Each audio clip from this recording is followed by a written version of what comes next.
basado en una historia real.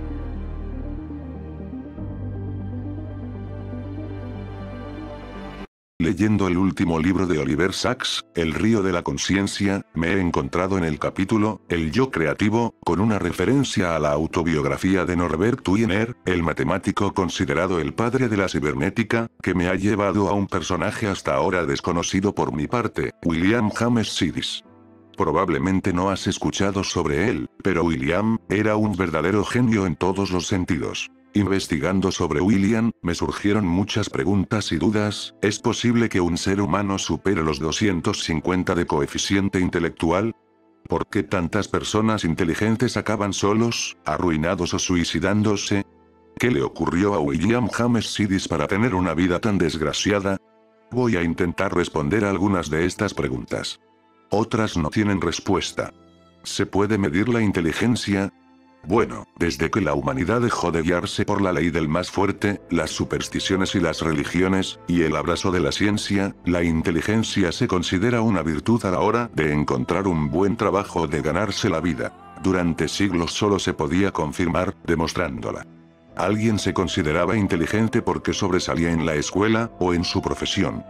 Pero a principios del siglo XX, comenzaron a estandarizarse unos tests psicológicos que permitían determinar la inteligencia de una persona. El psicólogo William Stern fue el primero que usó el término coeficiente intelectual, en 1912.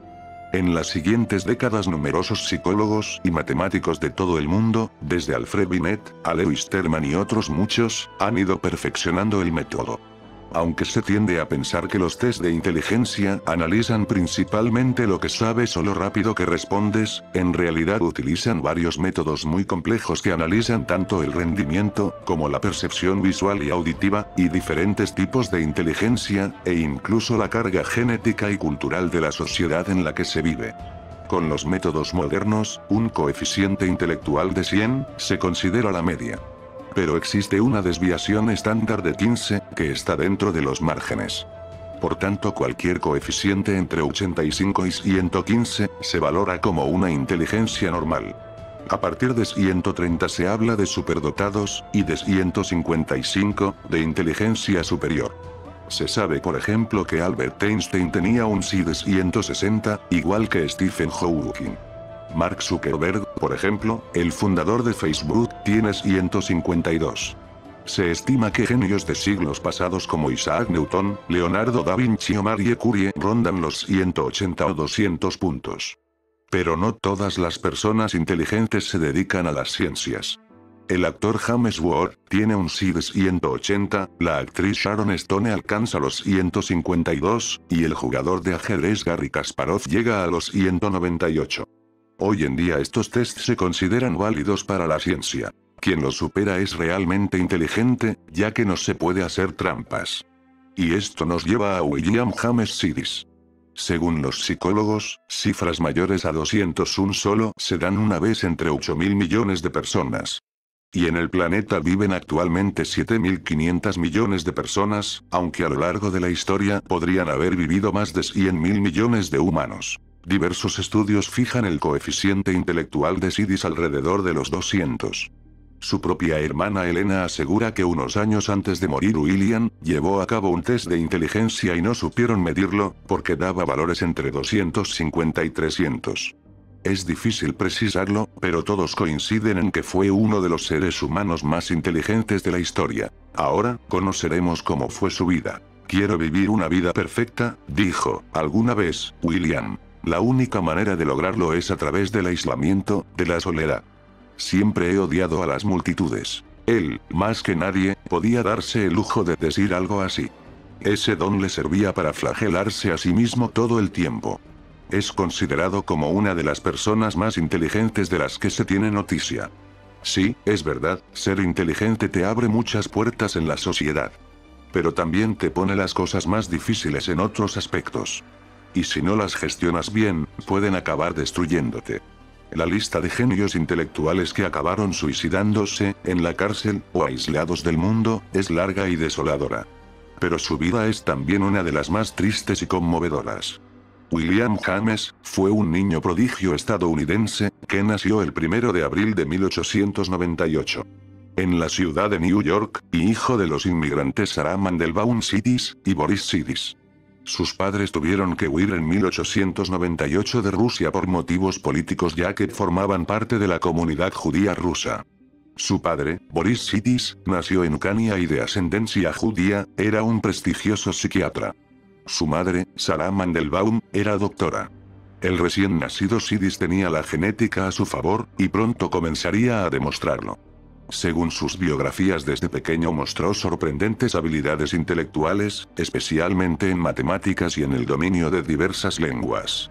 Lo que llevaría a William a convertirse en la persona más inteligente de la que se tenga registro en la historia, mientras que el coeficiente intelectual de una persona adulta con una inteligencia media es de 90 a 110, y una persona por encima de la media mide de 111 a 120, una persona dotada de por sí, y el 6% de la población mundial, oscila entre 121 y 130.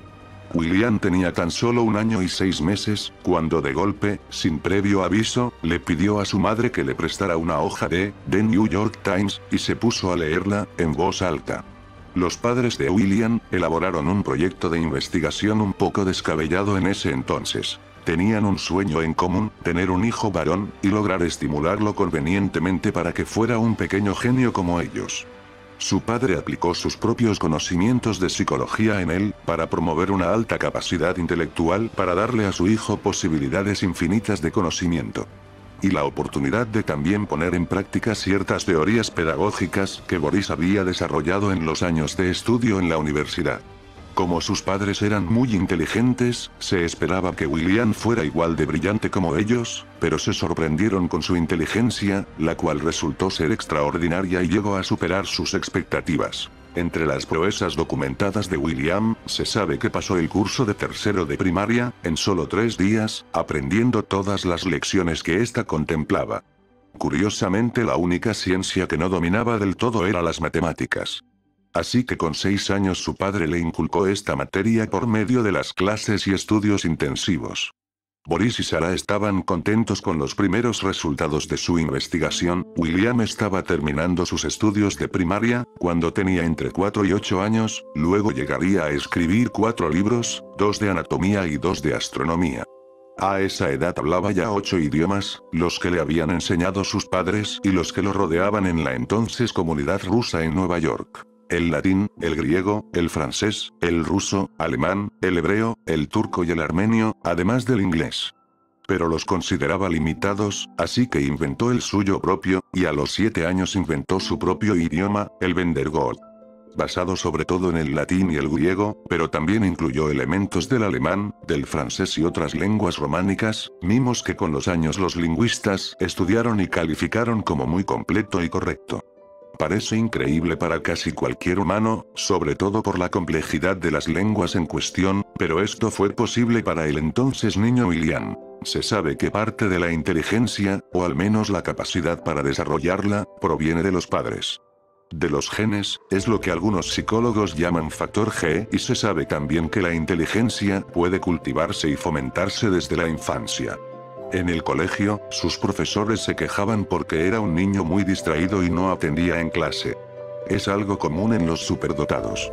Ya sabía todo lo que explicaba el profesor, y se aburría. Con 6 años él ya había aprendido varios idiomas, pero en clase le ponían exámenes para ver si se sabía el abecedario para molestarlo, y en cierto modo nunca llegó a ser un niño, a tener una infancia. Ese fue el primer gran error, el primer drama de su vida. Con 9 años, William ya había aprobado todos los exámenes de bachillerato y también los del instituto.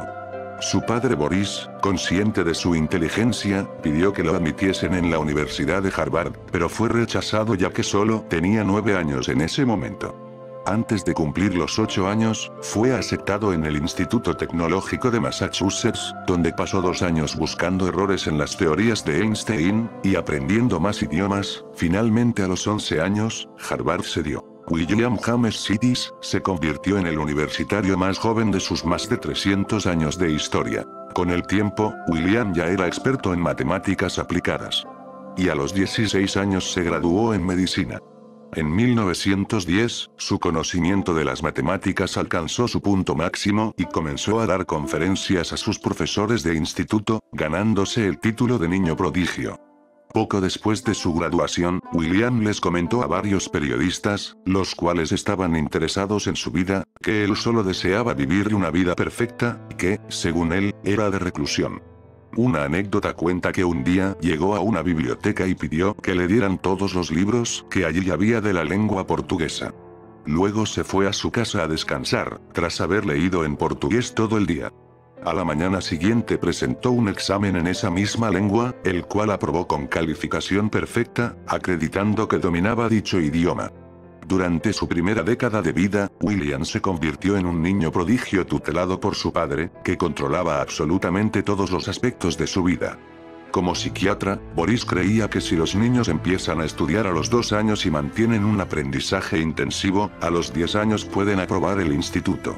Boris Sidis era un respetado psiquiatra que escribió numerosos libros, no creía en la educación regulada y se obsesionó con la genialidad de su hijo, cumplió su objetivo. A los 11 años William estaba en la universidad más prestigiosa y destacaba en matemáticas, la materia que no dominaba, llegando incluso a dar clase algunos días, en lugar del profesor.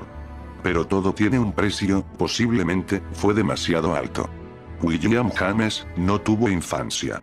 Nunca fue un niño, ni aprendió las habilidades sociales necesarias para desenvolverse en la vida. Y eso comenzó a pasarle factura en sus años de universidad. Sus compañeros de campus se burlaban a menudo de él escribiéndole falsas cartas de amor de chicas que querían casarse con él. William llegó a cosechar algún suspenso, y se dice que fue en aquella época cuando decidió ser célibe. Como otros genios de la talla de Platón, como Leonardo da Vinci, Pitágoras, o Kant, nunca se casó ni se le conocen relaciones. Lo que casi nadie sabía es que, a lo largo de su vida, William escribió varios libros valiosos utilizando diferentes seudónimos. Además, es difícil creer que la comunidad científica en ese entonces, lo marginó por ser ateo y socialista. De igual manera, dijo que no tenía la intención de nunca casarse con alguien, ya que él no se sentía atraído por las mujeres. William llegó a conocer solo a una mujer en su vida, su nombre era Foley, era una activista irlandesa. Le llamó la atención, vio que ella tenía algo distintivo que la distinguía de las demás mujeres, en cambio, William estaba impregnado de un aire de soledad que él arrastraba por todas partes como un lastre el cual no le ayudaba mucho. Ella se acercó a él, y habló con él unos minutos, pero William era tan tímido, sobre todo en presencia de una mujer hermosa, que apenas pudo pronunciar una palabra. Foley representaba para él la vida, desnuda y cruda, que le había sido negada en su infancia. De ahí el miedo que sentía hacia sus padres. William les comentó lo bueno que fue conocer a Foley, pero ellos le recomendaron abandonar esa relación y a lo que William nunca más volvió a ver a Foley, la que hubiera sido la primera mujer en su vida. William nunca había practicado deporte, una actividad que su padre consideraba propia de bárbaros, pero que era esencial en la universidad. Y no sabía comportarse en público. Una anécdota relata cómo un profesor lo ridiculizó porque llevaba media hora intentando colocarse correctamente el sombrero.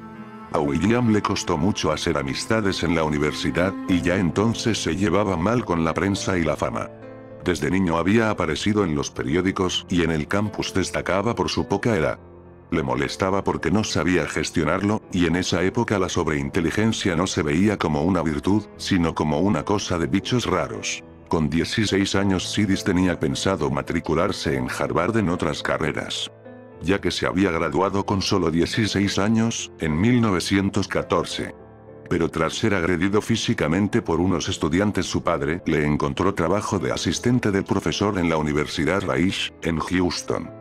Con 17 años empezó a impartir algunas clases de geometría en la universidad, pero pronto comenzó a estar en desacuerdo con las directrices del departamento, y sufrió amenazas de estudiantes que tenían más años que él.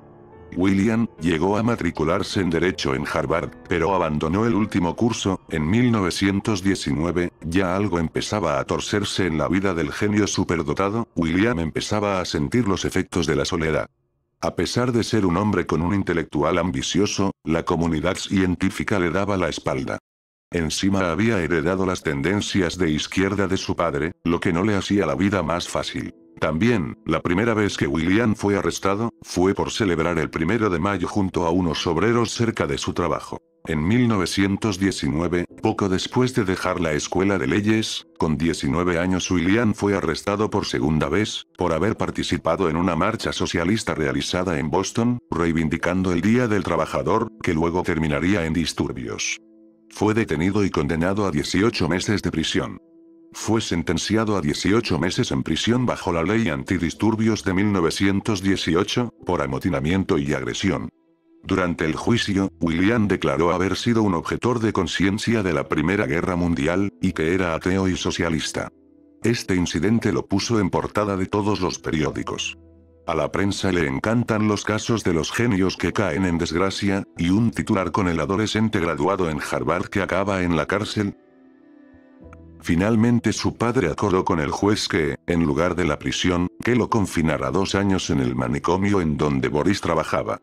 Pasado ese tiempo, con 21 años, William dijo a sus amigos que había decidido recluirse y pasar al anonimato.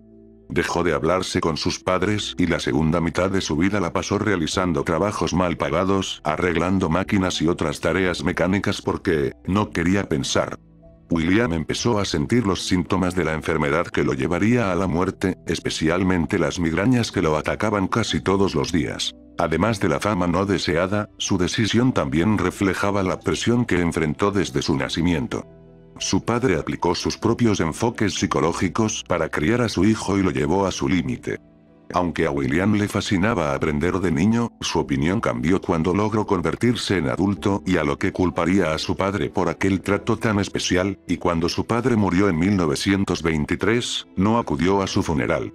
Aún así escribió varios libros bajo seudónimo que no llegó a publicar, porque los editores no querían publicar libros con nombres falsos, algunos de ellos, como La animada y la inanimada, en donde explica el origen de la vida y formula sus propias leyes, son realmente brillantes, se los recomiendo.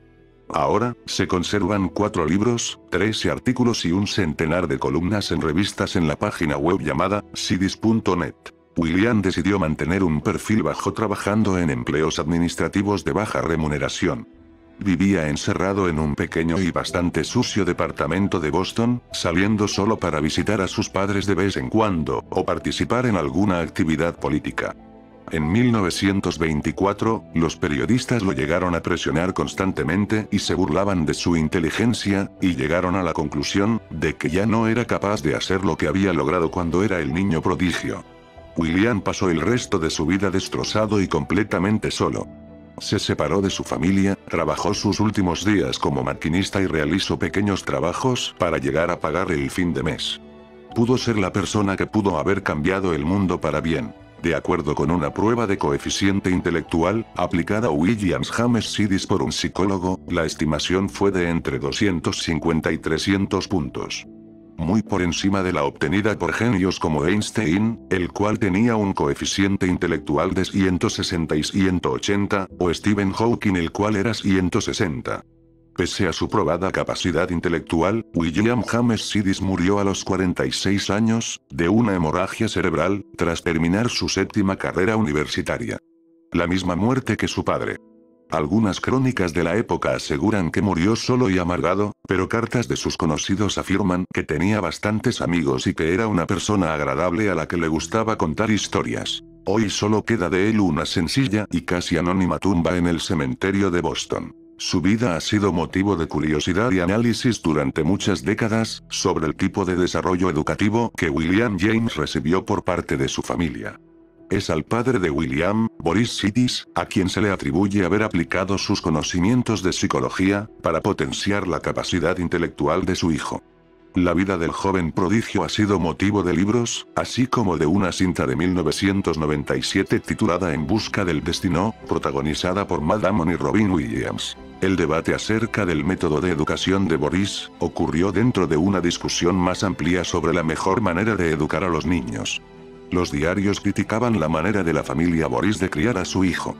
La mayoría de los educadores de la época pensaban que las escuelas debían exponer a los niños a experiencias comunes para crear buenos ciudadanos, y la mayoría de los psicólogos creían que la inteligencia era hereditaria, una posición que se oponía a la educación temprana en casa.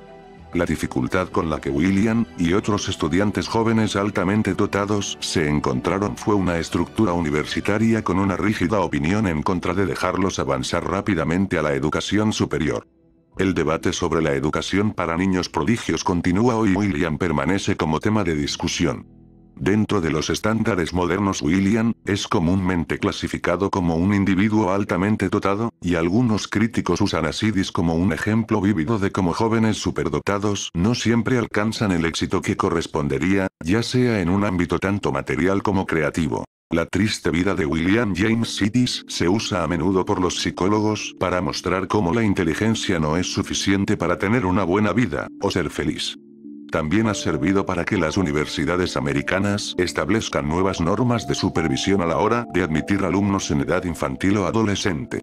Hoy en día, además del coeficiente de inteligencia, se tienen en cuenta otros aspectos, como la inteligencia emocional, la capacidad de las personas para relacionarse y desenvolverse en sociedad.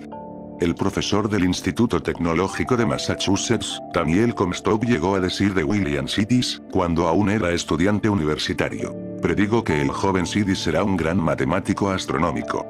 Desarrollará nuevas teorías e inventará nuevas formas de calcular los fenómenos astronómicos.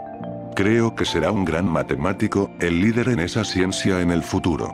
Entonces, ¿dónde y por qué se rompió esta predicción? Es algo que, con los pocos datos que tenemos ahora, nunca lo sabremos. Seguramente fue el hombre más inteligente de la historia, pero por desgracia es recordado por otras cuestiones ajenas a sus logros. No sabemos si él consideraría su vida desperdiciada. Lamentablemente, vista desde fuera, así lo parece. Como siempre, te doy las gracias por haberte quedado hasta el final del video. En verdad, me siento muy bien sabiendo que cuento con tu apoyo. Espero que te encuentres muy bien, y recuerda dejarme tu pulgar arriba si fue de agrado esta información para ti. De lo contrario, ya sabes qué hacer. Cuídate, y espero verte pronto en una nueva historia. Hasta la próxima, amigo y amiga.